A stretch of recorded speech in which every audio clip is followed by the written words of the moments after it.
La hija de mi jefe me despidió en cuanto tomó el control del negocio. No necesitamos viejos como tú, dijo. Yo solo sonreí con sarcasmo y asentí. Al día siguiente, su padre gritó, ¿por qué demonios hiciste eso? ¿Acaso no? No necesitamos que los viejos como tú nos detengan, dijo ella, apartando un mechón de su cabello con un aire tan despreocupado que despedirme parecía solo una formalidad más. Mi nombre es Michael Rowe, tengo 59 años, y durante los últimos 18 años he sido el gerente de operaciones en Harper Machinery, allá en Indianápolis, Indiana. Nunca he sido el tipo que da discursos inspiradores ni busca ser el centro de atención en las reuniones. Soy más bien la mano firme detrás de los engranajes. El tipo que se asegura de que todo funcione en una compañía que fabrica equipos industriales para Medio Oeste. Solo esbocé una sonrisa irónica, asentí y salí del despacho de Natalie. Sin discutir, sin amenazas, sin escenas. Fui directo a mi escritorio y comencé a empaquetar mis cosas con calma, mientras el personal más joven trataba de evitar mirarme. Muchos de ellos habían empezado aquí siendo apenas unos adolescentes. Hoy eran adultos con familias, y yo había entrenado a cada uno. Aún así, nadie dijo una palabra mientras yo guardaba casi 2 décadas de mi vida en una simple caja de cartón. Chris Harper, el fundador, había levantado la empresa con sus propias manos hace más de 40 años. Empezó con un torno en su garaje, y gracias a su tenacidad y a una reputación de maquinaria confiable, construyó un negocio de $30 millones.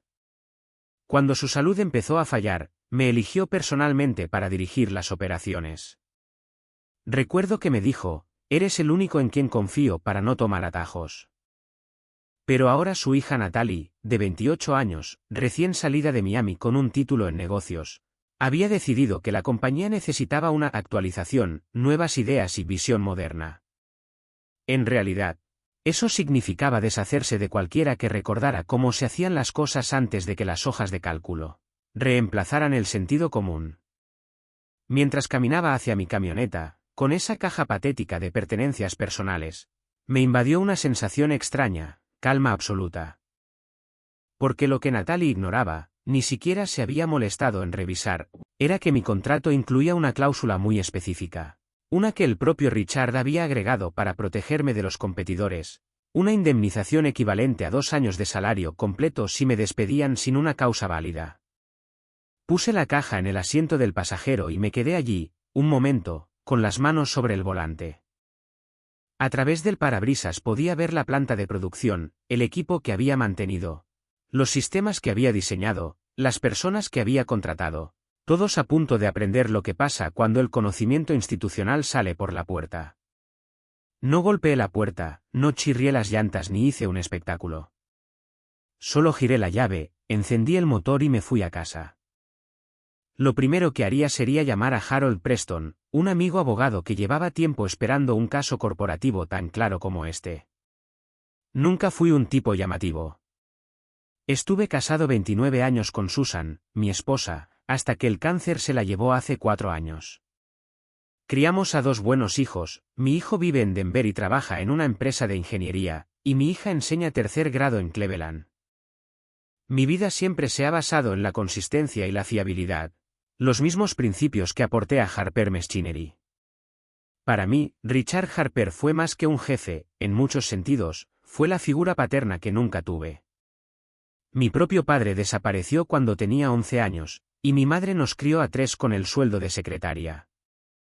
Richard apostó por mí cuando tenía 41, recién salido de un despido en una planta automotriz en decadencia, con poco más que experiencia práctica y un título técnico en ingeniería mecánica. Recuerdo lo que me dijo en mi entrevista, los diplomas no construyen máquinas. Los hombres con cabeza y manos sí. 2 años después, me ascendió a gerente de operaciones. Richard y yo nunca fuimos de ir a pescar juntos ni de tomar una cerveza después del trabajo, pero había un respeto mutuo que iba más allá de lo profesional. Cuando Susan enfermó, fue él quien ajustó mi horario sin que yo se lo pidiera, asegurándose de que pudiera llevarla a cada tratamiento. La familia primero, Michael. Siempre. La primera señal de alerta llegó hace un año, cuando Natalie empezó a asistir a las reuniones, recién graduada. Con su portafolio de cuero, su perfume caro y esas palabras de moda como sinergia y disrupción de mercado. A veces veía cómo Richard fruncía el ceño ante sus ideas. Propuestas que habrían destruido nuestro control de calidad o externalizado piezas que siempre habíamos fabricado internamente. Pero nunca la corregía frente al equipo, simplemente arreglaba el desastre después. Necesita aprender, Michael, me dijo una tarde, recostado en el marco de mi puerta. Algunas lecciones no se aprenden en los libros. La segunda señal llegó 3 meses atrás, cuando Richard anunció su retiro. Dijo que era por problemas cardíacos, pero sospeché que simplemente estaba agotado por la presión de Natalie. Cuando me entregó el nuevo organigrama con su nombre en la cima, se veía derrotado. Le hice prometer que mantendría intacto al equipo principal, dijo, sin poder mirarme a los ojos. La experiencia de ustedes es lo que mantiene este lugar en pie. Solo asentí, aunque por dentro algo se me encogió en el estómago. Sabía que algo venía en camino, y Richard también lo sabía. La mañana después de mi despido, estaba sentado en la mesa de mi cocina con Harold, revisando mi contrato, cuando sonó el teléfono. El nombre de Richard apareció en la pantalla. Por un momento pensé en no contestar. Pero 18 años de respeto no desaparecen de un día para otro. Michael dijo, con la voz tensa. ¿Qué demonios pasó ayer? Pregúntale a tu hija, respondí con calma. No estaba enojado, solo enunciando los hechos. Lo hice, murmuró, confundido. ¿Qué dijo ella? Hubo una pausa. Luego agregó que yo estaba socavando su autoridad frente al equipo de planta. No respondí. Dejé que el silencio hablara por mí. Richard me conocía lo suficiente como para saber que eso no era cierto. «Vas a demandar, ¿verdad?», preguntó finalmente. «Ya lo hice», respondí. «Harold Preston está manejando todo», le dije. Del otro lado de la línea, Richard soltó un largo suspiro. «Te advertí que revisaras los contratos», murmuró. Antes de retirarme me aseguré de dejar esas protecciones por escrito. Hubo otra pausa. Me dijo que ayer limpió la casa por completo, tú, David, Karen, básicamente cualquiera que pasara de los 50. Sentí la mandíbula tensarse. David había sido nuestro jefe de ingeniería durante 12 años. Conocía cada máquina como si la hubiera construido él mismo. Karen dirigía el laboratorio de control de calidad como si fuera su propio pequeño reino, y nadie se atrevía a cuestionar sus estándares. Ambos eran irreemplazables a su manera. ¿Esa es la dirección que querías, Richard?, pregunté. ¿Despedir a todos los que te ayudaron a levantar esta empresa desde cero? Sabes que no, respondió con una voz cansada. Pero le di el control. Es suya para dirigirla como quiera. Escuché voces de fondo, una de ellas claramente la de Natalie, aguda, exigente, dominando la conversación. Tengo que irme, dijo Richard rápidamente. Ella está ahí contigo, alcancé a decir, pero la llamada terminó de golpe. Dejé el teléfono sobre la mesa y observé mi contrato laboral, todavía extendido, con las secciones más importantes resaltadas en amarillo. Está a prueba de balas, me había dicho Richard la última vez que lo revisamos juntos. O pagan, o los llevamos a juicio. En cualquier caso, ganaremos, y ellos cubrirán los honorarios. Me levanté y caminé hacia la ventana del comedor. Desde allí podía ver el arce rojo que Susan y yo plantamos hace 26 años, cuando recién nos mudamos a esa casa. Lo habíamos visto crecer a través de tormentas, rayos, incluso una enfermedad que casi lo mata. Lo reparamos, lo cuidamos, lo alimentamos hasta que volvió a florecer. Y en ese momento algo cambió dentro de mí. Ya no se trataba de dinero. Era una cuestión de dignidad, de respeto por la experiencia, de defender el valor de quienes construyen algo antes de que otros lleguen a modernizarlo. Tomé el teléfono y llamé primero a David, luego a Karen. Para el mediodía, había hablado con todos los empleados veteranos que Natalie había despedido.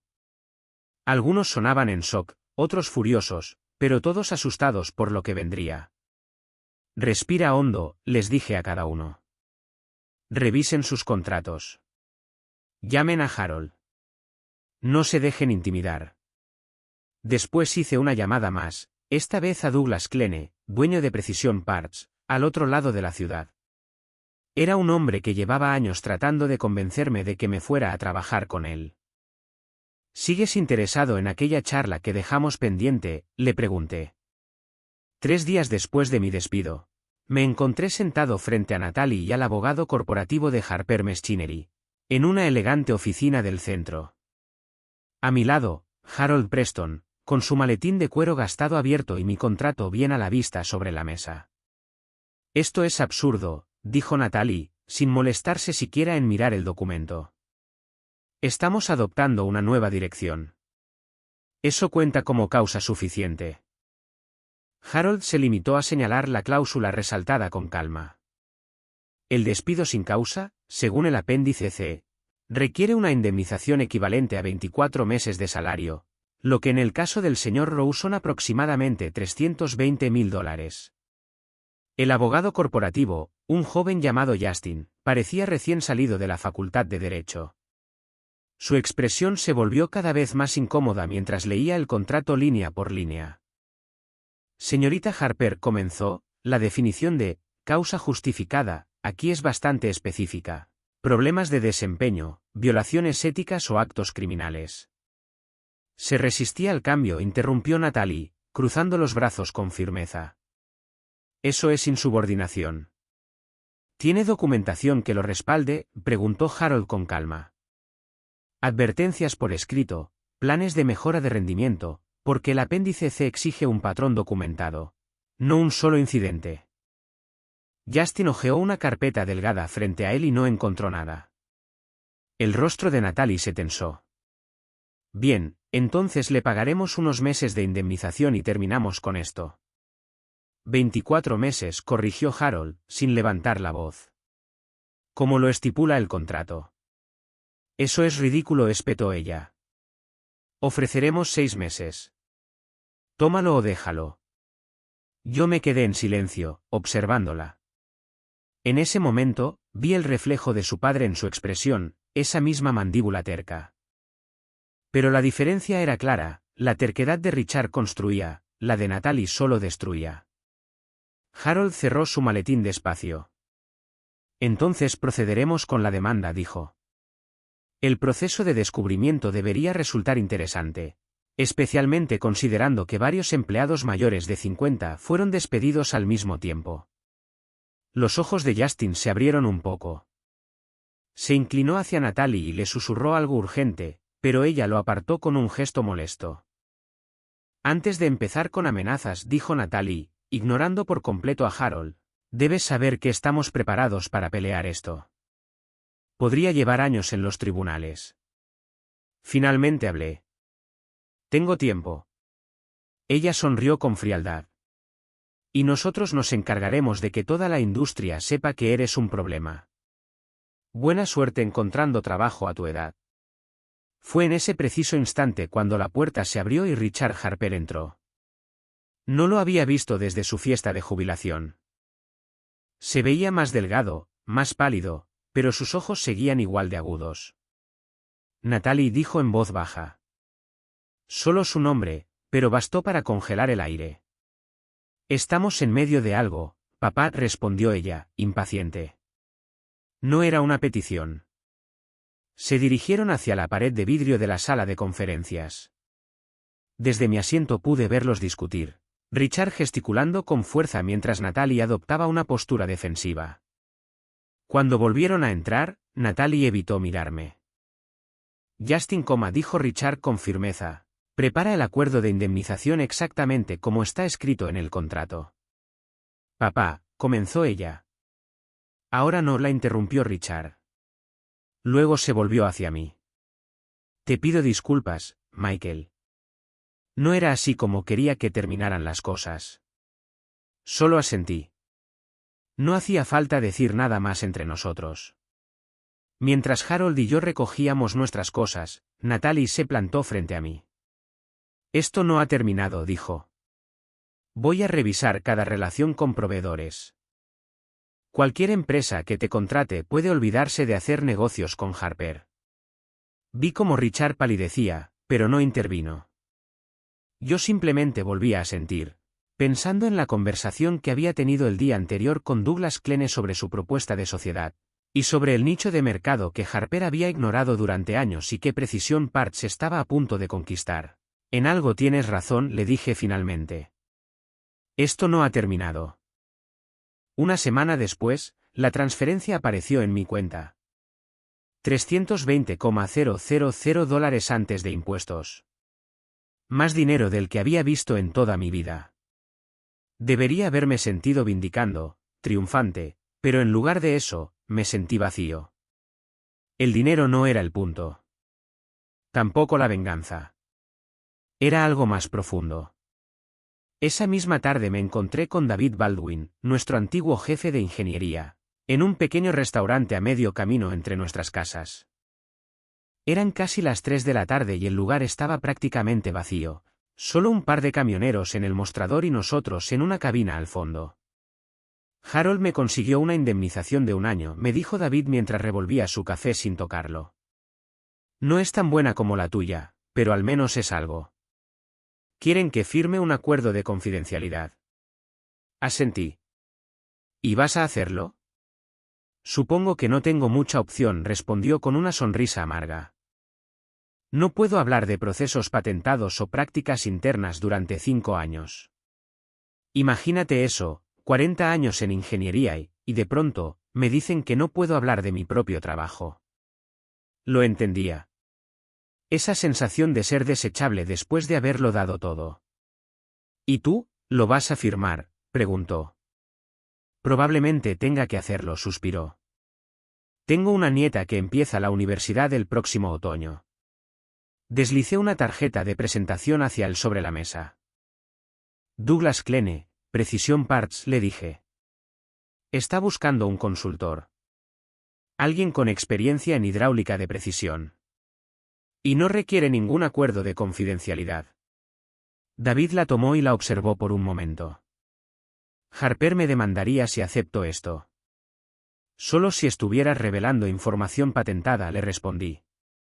Pero si solo asesoras sobre estándares generales de la industria, eso no es propiedad intelectual. David se guardó la tarjeta despacio, sin apartar la vista de mí. ¿Qué está pasando, Michael? Esto no suena a ti. ¿Qué estás tramando? No le había contado a nadie sobre mi nuevo acuerdo con Douglas, pero si alguien merecía saberlo, era él. Habíamos trabajado codo a codo durante más de 1 década. Me estoy asociando con Precisión, le dije en voz baja. Douglas me está trayendo para dirigir una nueva división, componentes hidráulicos especializados. Trabajo personalizado, de alto margen, en lotes pequeños. Justo el tipo de proyectos que Natalie cree que son una pérdida de tiempo. Las cejas de David se arquearon. ¿Trabajo personalizado? Richard siempre decía que ese era el futuro de Harper. Y ahora Natalie está matando esa línea para concentrarse en la producción en masa. Cree que puede competir en precio con los fabricantes extranjeros, añadí. David bufó. Eso no va a pasar.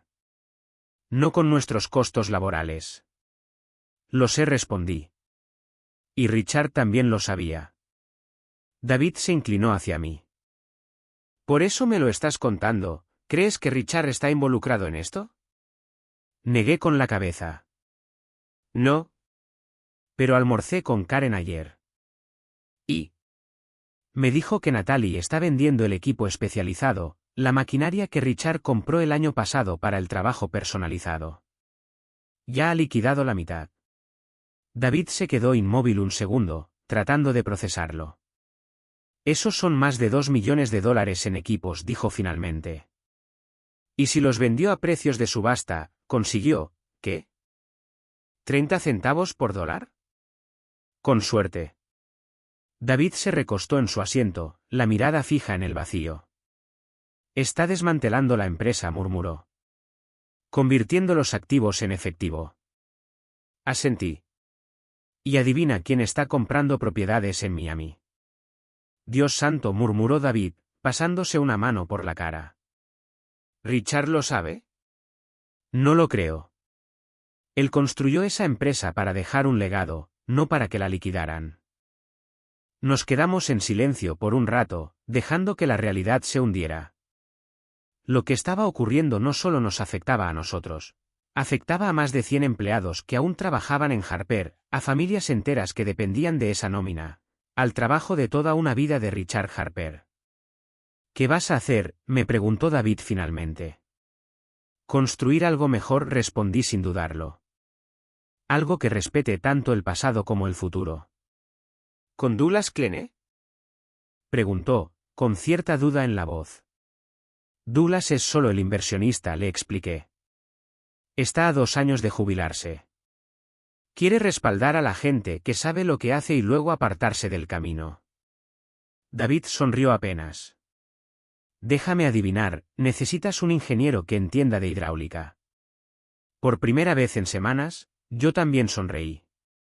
El puesto es tuyo si lo quieres. Una vez que tu acuerdo de confidencialidad quede limitado a lo realmente patentado, no al conocimiento general. David me observó detenidamente. Esto no es solo un negocio para ti, ¿verdad?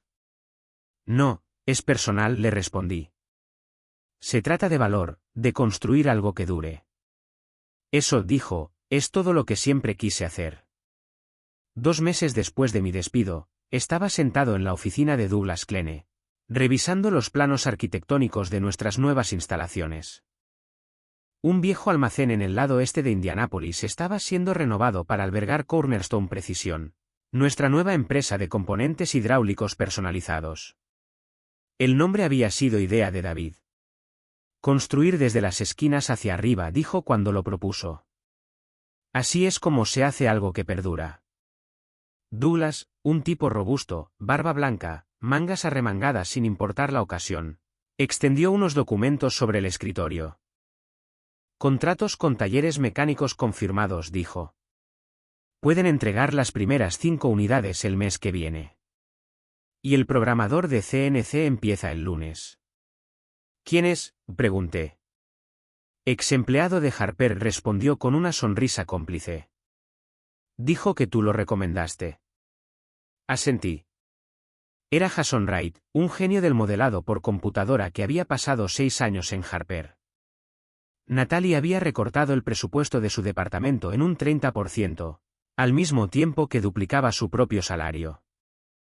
Jason había renunciado hacía apenas 2 semanas. ¿Cuántos somos ahora?, preguntó Douglas. 7, le dije. Y todos excelentes en lo suyo. Douglas silbó bajo. Harper está perdiendo talento rápido. La gente sigue a un buen liderazgo, respondí. Y Natalie no está ofreciendo eso. Mi teléfono vibró con un mensaje. Era de Karen. Aún seguía en Harper, trabajando en el laboratorio, pero desde hacía semanas me mantenía informado. Con solo 3 años para su jubilación, no podía permitirse renunciar, aunque eso no le impedía abrir bien los ojos. El mensaje incluía una foto de un memorándum interno, retrasos en la producción, problemas de control de calidad y 3 grandes clientes amenazando con cancelar contratos por incumplimientos. Le mostré el mensaje a Douglas.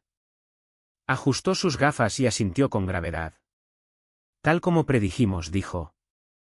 La fuga de cerebros ya está afectando la producción. Guardé el teléfono, sin sentir ni un gramo de satisfacción.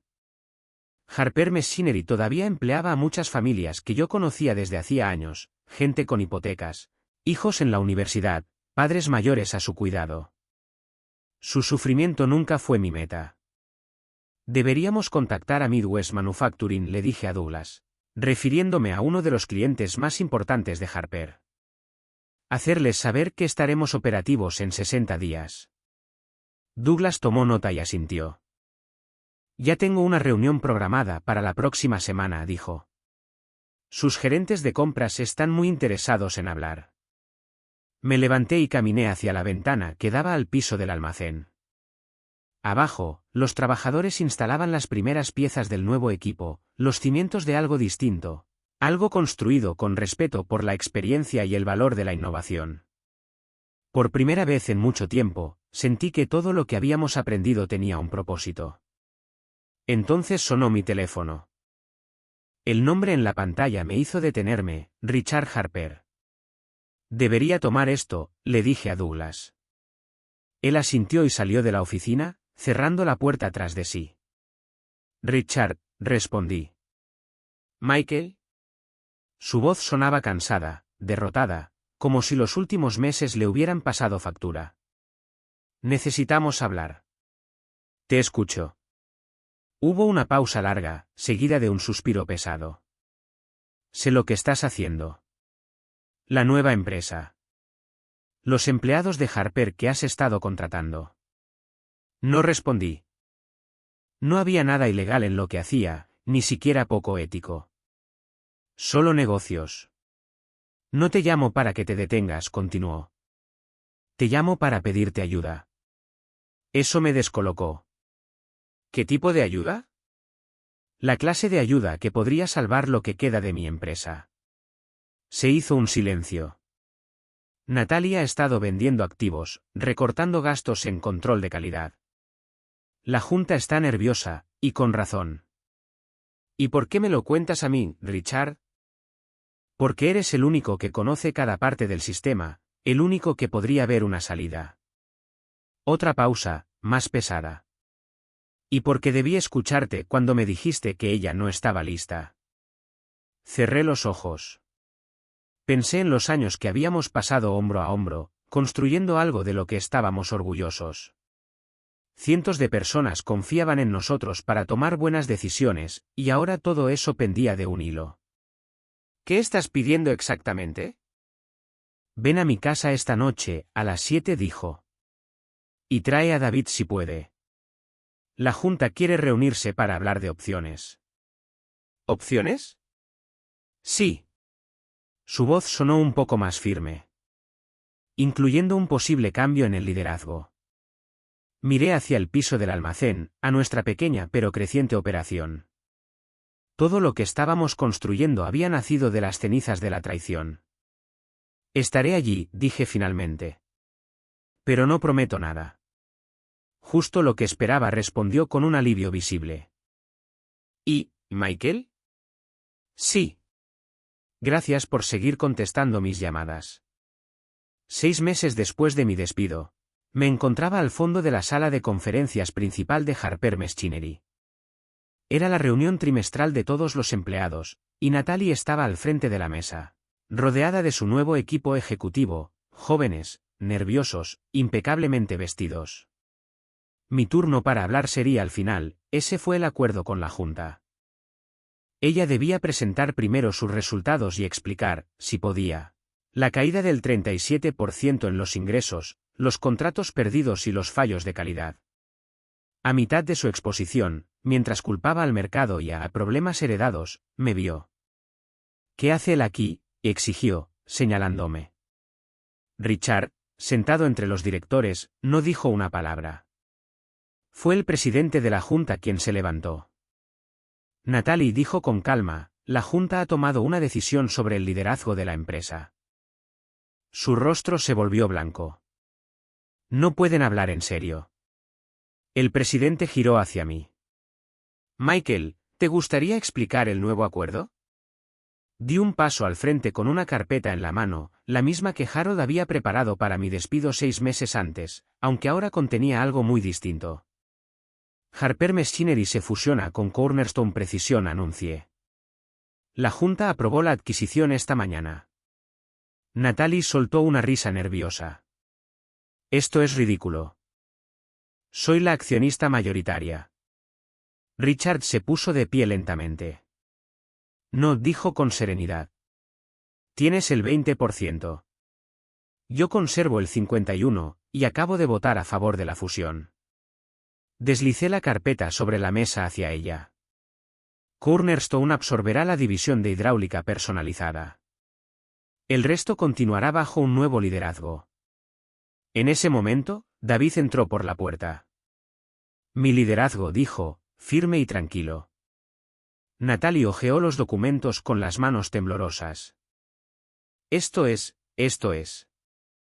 Negocios, la interrumpí suavemente. Nada personal.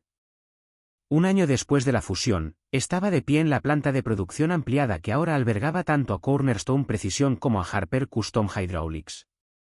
Los trabajadores se movían con precisión entre estaciones, el sonido rítmico de la maquinaria llenando el aire con una melodía que había extrañado más de lo que admitía. Richard apareció a mi lado, sosteniendo un informe. Llegaron los números trimestrales, dijo, entregándomelo. Los mejores en 5 años. Asentí mientras revisaba las cifras: márgenes de beneficio en alza, empleados estables, 3 nuevas patentes registradas. Natalie llamó ayer, dijo Richard en voz baja. Desde Miami, levanté una ceja. Después de la fusión, había tomado su liquidación y desaparecido. Sin despedidas. Sin disculpas. Está iniciando una consultora, continuó. Me preguntó si invertiría. ¿Y lo harás? Richard sonrió, negando con la cabeza. Le dije que volviera a Indianápolis primero. Que aprendiera el negocio desde cero. Como lo hicimos tú y yo. Y... colgó, dijo con una sonrisa triste. Pero volvió a llamar esta mañana. Preguntó si la oferta seguía en pie. Desde la barandilla, miré hacia abajo. Jason entrenaba a 2 nuevos programadores frente al último sistema CNC. Karen, con su bata de laboratorio, inspeccionaba componentes con esa precisión casi quirúrgica que la caracterizaba. David estaba en su estación, dibujando a mano un nuevo diseño antes de pasarlo al software. Experiencia e innovación, lado a lado. No compitiendo, sino complementándose. No uno reemplazando al otro, sino construyendo algo más fuerte juntos. Richard rompió el silencio. Sabes, dijo, cuando incluí esa cláusula de indemnización en tu contrato, jamás imaginé cómo terminaría esto. Sonreí. Yo tampoco. Nos quedamos observando la planta en silencio, la maquinaria, el movimiento, la vida. Algunas lecciones cuestan caro, pensé, pero las que realmente te cambian, las que te enseñan lo que vale la pena construir, siempre terminan pagándose solas.